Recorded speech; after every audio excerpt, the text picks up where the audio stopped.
So for my project, I wanted to investigate how an organism's ecological role affects its toxin composition. So hemotoxins affect or damage red blood cells, and I found that they were only found in animals that use toxins aggressively.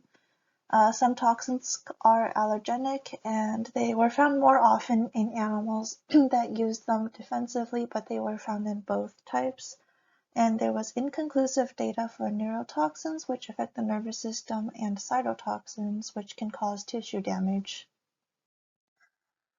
So first I looked into the differences in venom protein composition. I specifically compared a certain species of bees with a species of snakes. And I found that allergens were found in both species, but there was significantly more in the bees. Neurotoxins were only found in bees, while there was a large abundance of hemotoxins found in the snakes that were not present in bees. Next, I looked into differences in venom transcripts. I compared two different ant species, both of which were predatory, and the paper wasp, which uses their toxins defensively. Allergens were once again found in all three of the species, but were by far the most abundant in the prey species, which was the paper wasp. There were some great amount of neurotoxins found in one of the ant species, and hemotoxins found in both ant species, but it was very small in one of them. In general, this supports the previous conclusion that allergens are more abundant in species that will use their toxins defensively, and also provides more evidence that hemotoxins are only found in predatory species, and also shows data that neurotoxins can be found in species that use either strategy. However, it is not conclusive whether it is more common in one type or the other.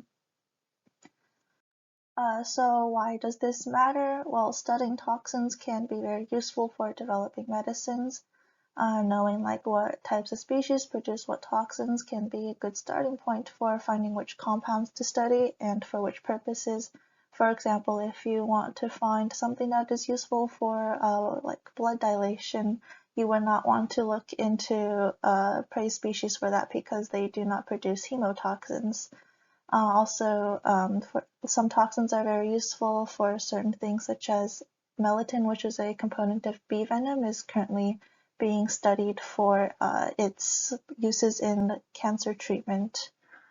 Additionally, understanding the defensive properties of toxins can be useful for agriculture and animal husbandry. For example, like using toxins in gene therapy or can be useful as a possible alternative for pesticides. So for figure 1, in which I compared the differences in venom protein composition, I used data from these two papers. I took the averages for each compound and the relative abundance, and I classified each compound as one of the toxin types. And through this, I was also able to find the standard deviation for each type of compound. And I added compounds that were of the same type of toxins together to get like an overall relative abundance for that type of toxin. And this is what the data looked like after I had done all of that. As you can see, I showed what organism the compound came from and their respective ecological role, as well as what type of venom that compound corresponded to and the percent composition of it. For figure 2, I looked at the transcripts produced rather than the protein composition.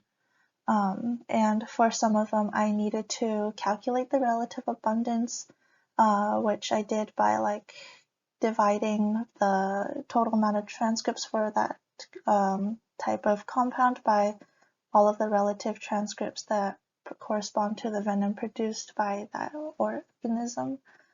For the second paper, they already provided me the relative abundance and percentage for all of the different compounds, and therefore I did not need to do those calculations.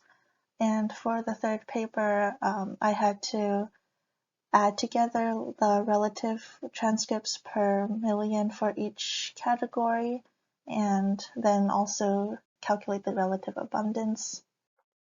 And this is what my data looked like after performing all of those calculations. It was classified and sorted very similarly the way I did the first figure, and yeah, thank you.